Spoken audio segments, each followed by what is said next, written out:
Madame, monsieur, nous revoilà. On continue ce débat à bâton rompu. J'ai toujours autour de cette table monsieur Rahmani, ancien officier supérieur et président du Front des Forces Vives. À ma droite, toujours monsieur Ali Benouari, qui est le président du parti Nida Al-Watan. Et bien sûr, monsieur Zalani, monsieur Azim Zalani, le juriste et l'observateur aguerri de l'actualité algérienne. Monsieur Rahmani, au nom de votre parti, qui n'est pas agréé, vous allez me dire pourquoi, hein, donc je le disais au début de la première partie de cette émission, pourquoi il n'a pas été agréé, est-ce que vous avez demandé justement un agrément ou pas, mais au nom de votre parti, vous avez rédigé un courrier que vous avez appelé lettre de dénonciation et que vous avez envoyé à la communauté internationale. De quoi il s'agit? D'abord, je tiens à préciser que nous n'avons jamais demandé d'agrément à une administration que dont nous ne reconnaissons pas la légalité. Donc nous, on ne reconnaît pas l'état actuel en Algérie, ni la gouvernance, ni la présidence, ni les institutions. Pour nous, c'est une administration complètement fantôme, pirate, usurpée. Donc on ne demandera pas, puisqu'on ne le reconnaît pas. On ne reconnaît même pas notre constitution, donc on ne reconnaît rien du tout. On est pour une transition, une nouvelle constituante. Déjà à la base. Maintenant, oui, effectivement, c'est que nous, avec la lettre de dénonciation, on a voulu lever le voile sur une hypocrisie internationale. Toutes les puissances, tous les États du monde savent que l'Algérie est gouvernée par des usurpateurs. Vu que le soi-disant président élu démocratiquement en 2014 n'existe pas depuis réellement l'attaque qu'il a eue en 2013. Donc, si des États ou des sociétés ou des multinationales signent des contrats, des conventions et des accords avec, disons, une autorité qui n'est pas légitime, ça veut dire quoi? Ça veut dire qu'ils sont complices d'une usurpation du pouvoir, qui sont complices d'une spoliation d'un peuple, qui sont complices. Et s'ils sont complices, c'est que ce n'est pas normal. Il faut lever le voile sur ça. Et surtout, d'une situation illégale ne peut n'être un droit. Et ça, c'est un article international reconnu partout et par tous les pays du monde. Maintenant, cette lettre de dénonciation, c'est de dire tout simplement, ce n'est pas une nouvelle en soi, mais c'est une action de mettre en évidence. Écoutez, arrêtez de cautionner ces mafieux, ces bandits, que stop. Et si vous continuez à cautionner ces gens-là, eh bien, tout Algérien qui viendra en Occident, il faut lui donner l'asile politique, il faut le régulariser, il faut le soutenir, parce que vous en êtes la cause. Les gens qui meurent, c'est parce que l'Occident cautionne ce pouvoir criminel. C'est pourquoi les enfants d'Algérie prennent le bateau. Comme vous avez dit dans la première partie, il y a des gens qui ont l'intention de se suicider. Je suis désolé, madame. De renoncer à la nationalité algérienne. Les gens se suicident déjà. Déjà, je vais vous dire un terme. Peut-être que vous nous avez interdit de parler en arabe. Moi, je ne trouverai pas une traduction. Maintenant, n'importe quel jeune Algérien, vous lui posez la question et vous lui dites tout simplement. Maintenant, vous essayez de traduire ça. Moi, je n'ai pas la traduction exacte de ce terme. Les gens, ils ne croient plus en Algérie. Ils ne croient plus, ils n'ont plus d'espoir en Algérie. Vous n'avez qu'à examiner la société des jeunes au niveau des stades, comment ils s'expriment, au niveau des blogueurs, tout ça. C'est pas un pays. Maintenant, tout simplement. Il faut dire à l'Occident, stop, stop, stop, stop. C'est pas pour des intérêts de 2 francs 3 sous que vous allez cautionner un génocide en Algérie. Et quand je dis génocide, même s'il y a des gens qui vont dire, attention, génocide, c'est un grand terme, je dis non. On a fait un calcul des statistiques relevées de la presse nationale. Il y a 400 000 morts par année en Algérie au minimum. Et la cause, c'est la mauvaise gestion et la non-gouvernance réelle en Algérie. Les accidents de la circulation, en grande partie, c'est les pièces défectueuses qui sont importées sans aucun contrôle. Les cas de cancer qui sont en augmentation alarmante, c'est par rapport aux pesticides. Les hôpitaux ne jouent plus leur rôle. Les gens qui meurent un peu partout. Là, maintenant, on voit une prolifération de ce qu'on appelle la mort subite de l'adulte, qui, sur le plan scientifique, c'est pas normal. Celle du bébé, on connaît, mais de l'adulte, elle est rarissime. Chez nous, c'est devenu monnaie courante. C'est un génocide. Maintenant, tuer quelqu'un avec une balle sur place, ou l'empoisonner avec des pesticides pendant 20 ans, et on va hériter d'un jeune handicapé qu'on ne pourra pas gérer après, c'est un génocide. C'est un meurtre, c'est un crime. C'est un crime. Ils sont en train de tuer l'Algérie. Maintenant, l'Occident ne doit pas cautionner ça. Monsieur Rahmani, laissez-moi ouvrir une toute petite parenthèse. Vous avez dit à l'instant que je vous ai interdit de vous exprimer en langue arabe. Ça n'est pas cela. Vous connaissez les nôtres. Au lieu d'écouter ce grand débat, ils vont dire « Ah, Laila Haddad n'aime pas la langue arabe ». Ça n'est pas du tout le cas. C'est une émission en français. C'est justement par respect aux téléspectateurs francophones qui ne comprennent pas l'arabe que j'aime bien faire un grand débat en langue française, et la prochaine fois, ce sera un grand débat en langue arabe, et je vous interdirai de parler en français. On continue, la parenthèse est fermée. Monsieur Ali Benouari, vous avez été candidat à la candidature de la présidentielle de 2014. On vous a pas laissé aller plus avant. Vous avez néanmoins acquis une expérience extraordinaire.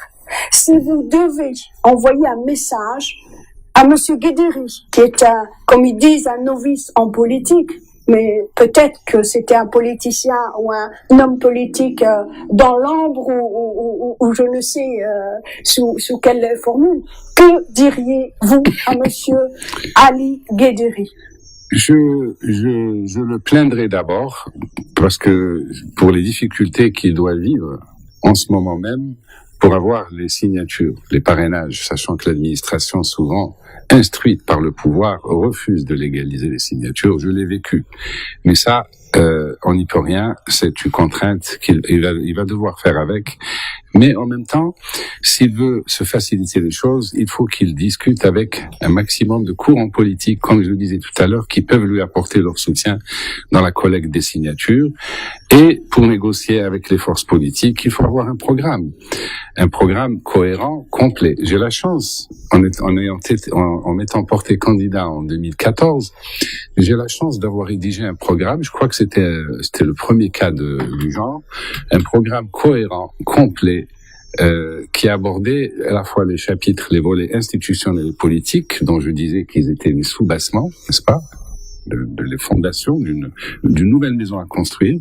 J'avais dit également, pour illustrer ce programme, que la maison est pourrie. Il n'y a rien à bricoler. On peut pas la restaurer. Il faut raser cette maison et en construire une nouvelle. Ça coûte moins cher et on mettrait moins de temps. D'où la nécessité d'élaborer un programme cohérent et complet, en commençant bien sûr par les réformes politiques et institutionnelles. J'avais dit également une monnaie saine. Donc c'est ce que j'ai appelé la réforme monétaire et fiscale, d'une très très grande ampleur, parce que sans monnaie dans laquelle les Algériens ont confiance, on ne peut rien construire. C'est quoi un peu le sang qui irrigue le tissu humain? La monnaie, irrigue le tissu économique. Il faut qu'elle soit saine, sinon ça devient un produit toxique. Et enfin, avec ces deux conditions, des réformes sectorielles, parce que tous les secteurs du pays sont à réformer. Ce sont ce qu'on appelle, c'est l'ensemble de ces trois étages qui constituent ce qu'on appelle communément les réformes structurelles. N'est-ce pas? Environnement politique, juridique, financier, économique. La justice, n'est-ce pas? Au niveau de la campagne proprement. Alors, la campagne, donc ça c'est au niveau de la campagne, c'est cela. La campagne, c'est un programme, c'est négocier avec des forces, des courants politiques, parce que vous ne pouvez pas vous adresser à tous les Algériens en 1 ou 2 ou 3 mois. Ce n'est pas possible. Parce que les médias... Vous êtes en plein consultation? Oui, j'espère. Les médias appartiennent au pouvoir. Donc, vous ne pouvez pas voir tous les Algériens, ni même 1% des Algériens en direct, et vous ne pouvez y accéder qu'à travers les médias, et les médias sont contrôlés par le gouvernement. C'est un combat par trop inégal. Oui. C'est pour ça que je parlais d'aller vers des forces représentatives les plus larges possibles, qui, elles, peuvent servir de relais. Alors, vous parliez tout à l'heure du Front des Forces Vives comme parti non reconnu. Je peux vous parler de Nida. Le cas de Nida est emblématique. Pourquoi est-ce que Nida est frappé du plus grand ostracisme? Je rappelle que NIDA est le seul parti en Algérie qui était prêt à déposer sa demande d'agrément, mais qui s'est heurté à un mur, puisque le ministère de l'Intérieur a reçu comme instruction de ne jamais accepter le dossier venant de M. Benouali de Nida Al-Watan. Tout ça pourquoi? D'abord, il faut expliquer, et il y a un mot qui explique tout. Malheureusement, on va trop souvent dans les détails et on perd un peu de percutance. Le régime algérien est tout simplement une dictature. Autrefois, il suffisait de dire dictature pour résumer tout. Donc, je dirais c'est une dictature. Et une dictature ne peut pas tolérer des voix différentes, des voix d'opposants radicaux, parce que je me considère, mais ils le savent, je suis un opposant radical comme Liès et d'autres. Et donc, cette opposition radicale m'a amené, et c'est vraiment bien ce que pertinent, je relève la pertinence de ce que vient de dire Monsieur Rahmani. Moi, dès avril 2014, j'avais fait ce que Liès Rahmani vient de faire. J'ai commis 3 lettres ouvertes. En fait, une seule lettre ouverte, mais adressée à 3 instances. Le secrétaire général des Nations Unies, donc les Nations Unies, M. Ban Ki-moon, le président de la Commission européenne, M. José Manuel Barroso, à l'époque, oui, et aujourd'hui, M. Jean-Claude Juncker. Voilà, et Obama, qui était le président des États-Unis. Vu le poids des États-Unis dans le monde. Que disais-je dans cette lettre qui m'a valu tant de problèmes, y compris sur le plan personnel et familial, y compris l'ostracisme, le non-agrément de NIDA, ce traitement absolument particulier, la modification de la Constitution. J'ai toujours eu beaucoup de pudeur à en parler, mais l'alinéa qu'ils ont rajouté à l'article 73 et l'article 51, c'est pour m'interdire, comme à l'époque, Houphouët-Boigny avait fait pour empêcher Alassane Ouattara de se présenter, le fameux critère d'ivoirité, puisqu'il ne lui reconnaissait pas son ivoirité, et finalement il a pu triompher et il est aujourd'hui président de la République de Côte d'Ivoire. Eh bien, ils ont voulu m'ostraciser et me faire la même chose. Cette lettre, disais-je, il est très important de la rappeler. Et j'avais dit à l'époque, cette lettre, je ne l'écris pas pour aujourd'hui, je l'écris pour le futur. Et que disait cette lettre? J'ai été attaqué. On a cherché. Benouali demande à l'OTAN que l'OTAN bombarde l'Algérie. Quelle honte! Ils n'ont pas eu honte de dire une chose comme ça. Je disais exactement ce que vient de dire M. Rahmani. Je disais, je m'adressais aux grandes puissances et je leur disais, comme je me suis adressé à l'armée directement à Gaïd Salah, vous dites que vous ne voulez pas vous ingérer dans les affaires algériennes, hypocrites. Vous vous ingérez tous les jours de manière active et passive, aussi bien l'état-major de l'armée algérienne que les grandes puissances, en reconnaissant le dirigeant issu de la fraude. N'est-ce pas un soutien actif et direct à la dictature contre toutes les valeurs que ces pays défendent? Alors je dis, vous ne reconnaissez pas, s'il vous plaît, le dirigeant issu de la fraude. Les candidats, tels que moi, seront chargés, auront l'obligation de documenter la fraude.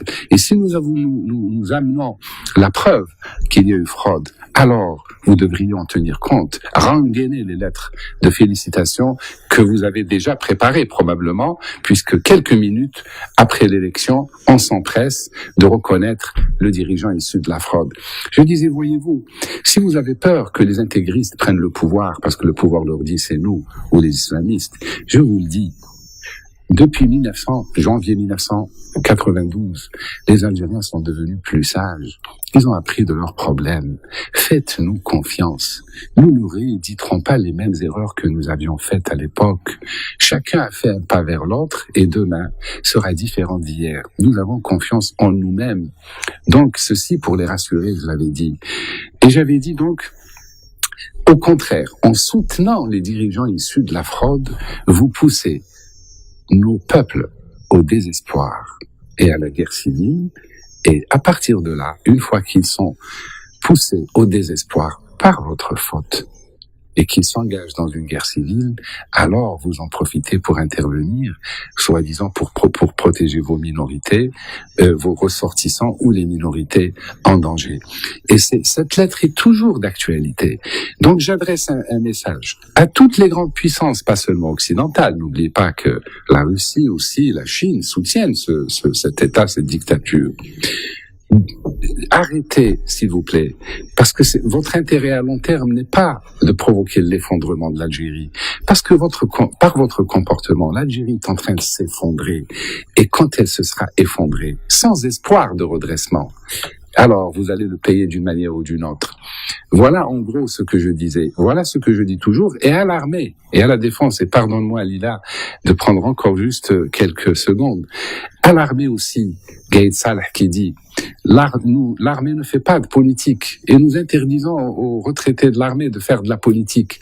Mais soyons sérieux, je lui disais mon général, tous les jours vous faites de la politique à la place des politiques. Vous usurpez tous les jours le rôle des politiques. Vous interdisez à l'opposition de faire de l'opposition politique et vous, en tant que militaire chargé de défendre les institutions du pays, vous faites exactement le contraire. Vous violez les institutions et la constitution du pays en apportant tout votre soutien au dictateur qui a déjà violé la Constitution à plusieurs reprises, dont en 2008.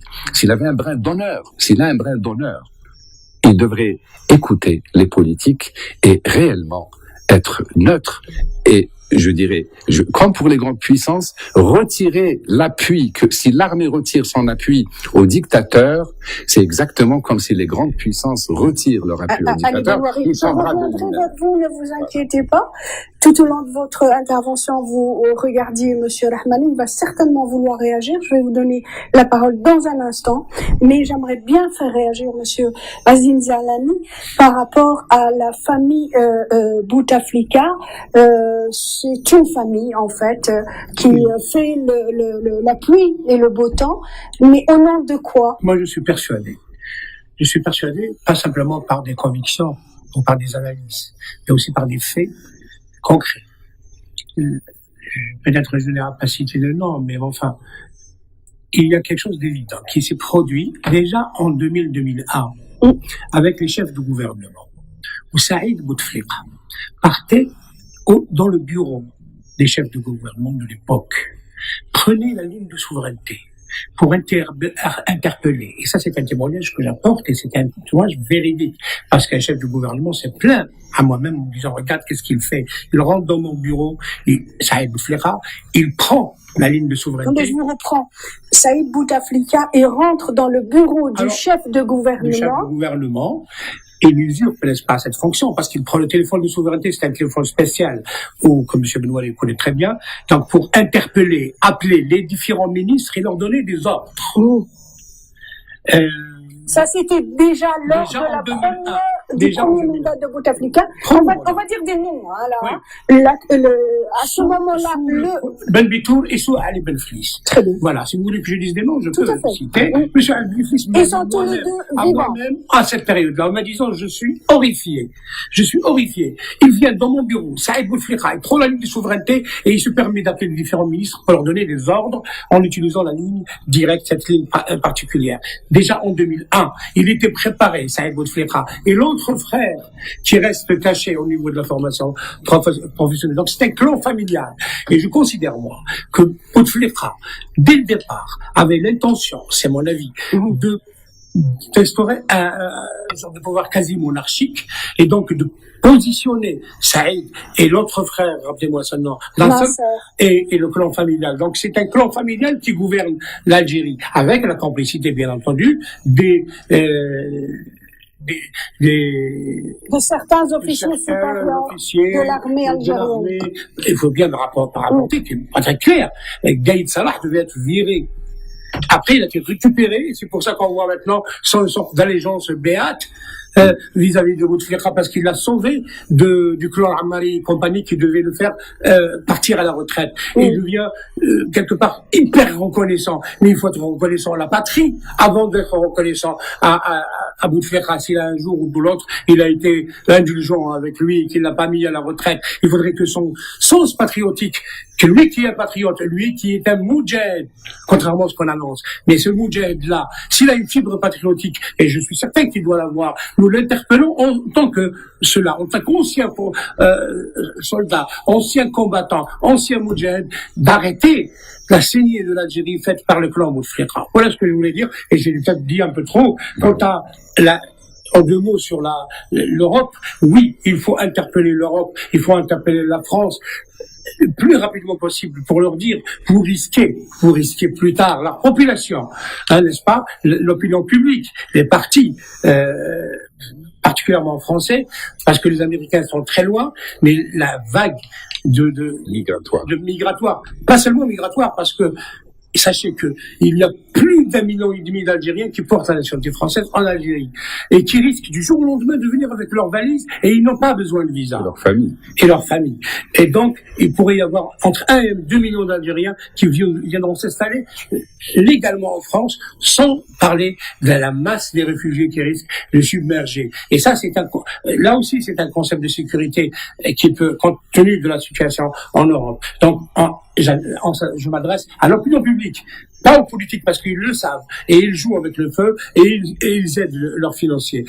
L'opinion publique française, les partis politiques, quant au danger de l'effondrement de l'Algérie. Je voudrais m'arrêter là pour permettre à nos amis de s'exprimer plus amplement. Et aux Gilets jaunes aussi. Monsieur Rahmani, vous alliez réagir. Tout à l'heure, je vous donne l'occasion de réagir aux propos de Monsieur Benouari. En fait, j'ai pas de réaction particulière dans le propos de M. Benouari parce que, disons qu'on est sur la même longueur d'onde. J'étais au courant de l'attaque qu'il avait faite à l'époque. Oui. Et disons qu'on se rejoint dans le même esprit. En fait, même s'il n'y a pas de réaction directe par rapport à cette lettre, mais on leur a dit demain, sur la base d'un changement de gouvernance en Algérie, je dis bien de gouvernance parce qu'on ne sait pas ce qui va se passer réellement, changement de gouvernance, on pourra réellement frapper de nullité n'importe quel contrat, n'importe quelle convention, parce qu'elle a été signée de manière illégale par un pouvoir illégitime et illégal, avec un président complètement absent et mort-vivant. Maintenant, quant à la déstabilisation de l'Algérie, moi je voudrais attirer l'attention de l'Occident sur un fait. C'est pas attirer l'attention, c'est toujours lever le voile, parce que peut-être ils sont beaucoup plus au courant que moi. Du moment qu'ils ont des forces militaires engagées au Sahel, si jamais l'Algérie est déstabilisée, avec, disons, notre capacité, la capacité de l'armée algérienne, même à livrer à elle-même, je vous assure que les pertes humaines des pays occidentaux engagés au Sahel seront multipliées par 1000. Oui. Et la situation sera infernale. Mais moi, j'ai envie qu'on clôture cette émission avec une note positive. Donnons un peu d'espoir aux jeunes Algériens, qu'on sait que 70%, 70% d'Algériens ont moins de 30 ans.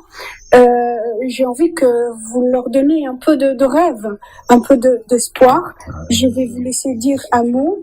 Et puis, on passera à M. Zalani, M. Benouari, avant de clore ce premier grand débat consacré aux élections présidentielles de 2019. Monsieur Rahmani, allez-y. Une note d'espoir. La note d'espoir, elle est toute simple. Moi, ce que je dis, et je vise pas toute la jeunesse algérienne, je vise principalement la jeunesse qui peut être réellement active politiquement. Je vise les universitaires, principalement les universitaires. Cette jeunesse-là doit défendre son droit à l'espoir. Cette jeunesse universitaire doit tirer vers le haut les autres. Plus que ça, elle doit se rebeller, elle doit exiger son droit à une vie meilleure, à un espoir, à des lendemains meilleurs. C'est aux universitaires, comme on le dit, à une époque on disait de nos montagnes, la voix des libres s'est élevée. Là je dis de nos universités, la voix des libres doit s'élever. L'espoir, Madame Leïla, on l'achète pas dans une supérette. L'espoir, on crée notre espoir. Il faut avoir l'espoir. Et quand on a l'espoir, on lutte. Et quand on lutte, on gagne en général. Et j'aimerais envoyer un message clair. Pour l'instant, je ne soutiens personne, comme je le dis. Je parle pas de ce qu'on appelle la sympathie d'esprit et de programme. Mais moi, quand je vois la situation de M. Rderi, en cas où le truc là, il se présente aussi. Quel truc? La personne de Bouteflika, oui. Enfin, la secte. Ah, C'est la la secte secte. qui se présente, en fait, parce que Bouteflika, il est mort. C'est la secte qui se présente. Moi, j'ai un truc qui m'est revenu, que j'ai vu, c'est l'histoire de Jesse Owens. Ah. Pendant les Jeux olympiques de 1939 ou 36. 36 à Berlin. 36. Jesse Owens avait tout le stade contre lui, avait tous les arbitres contre lui, mais il était tellement puissant, Et confiant. confiant, et il a eu la sympathie de l'Allemand, son concurrent, qui a eu l'idée de mettre une serviette blanche à peu près 70 cm de la ligne de départ. Et là, il a sauté et le monde était témoin qu'il a pulvérisé le record et qu'il a sauté bien avant la ligne. Donc, il a damé le pion à tout un stade, à tout ce qui s'ensuit en utilisant une idée très simple. Vous êtes en train de dire que Ali Ghederi peut damer les pions à la secte. On passe à Il peut monsieur, gagner. on passe à monsieur Zalami. Oui, je ne me suis pas du tout exprimé à propos de M. Ghederi, mais moi, personnellement, toute candidature allant dans un sens positif, elle est très bonne. Et il y a aussi une alerte que concernant la lièvritude, n'est-ce pas, cette manière de servir un candidat qui n'en est pas. Donc, je reste quand même un petit peu inquiet. Je suis sûr que monsieur Benoît est d'accord avec vous. Je ne sais pas, je termine là-dessus. Je voudrais simplement dire que c'est une étape. Quel que soit le résultat de ces élections, quel que soit l'élu, le travail, comme l'a souligné M. Bonouari, est très difficile pour les années à venir. Malgré cela, et je suis sûr qu'en cas de changement concret, réel, la jeunesse algérienne va reprendre son souffle, reprendre son optimisme. D'accord. Monsieur Bonouari, un dernier mot. L'espoir, j'aimerais bien trouver des motifs d'espoir et les délivrer au peuple. Mais, comme disait M. Rahmani, j'ai beau regarder dans toutes les directions. Je le vois comme Churchill, en 1940, quand ils ont été le chercher pour sauver l'Angleterre, qu'une chose à promettre, des larmes et de la sueur. Lui, il disait des larmes et du sang. Mais j'espère qu'on n'aura pas de sang, mais beaucoup de larmes, beaucoup de sueur attendent les Algériens s'ils veulent sauver leur pays et se sauver eux-mêmes. Je vous remercie tous les trois. Je remercie aussi les personnes qui vont nous suivre. C'est un premier grand débat spontané mais sincère. Je vous retrouve, j'espère, la semaine prochaine et nous ferons aussi des débats en langue arabe. À très bientôt. Au revoir.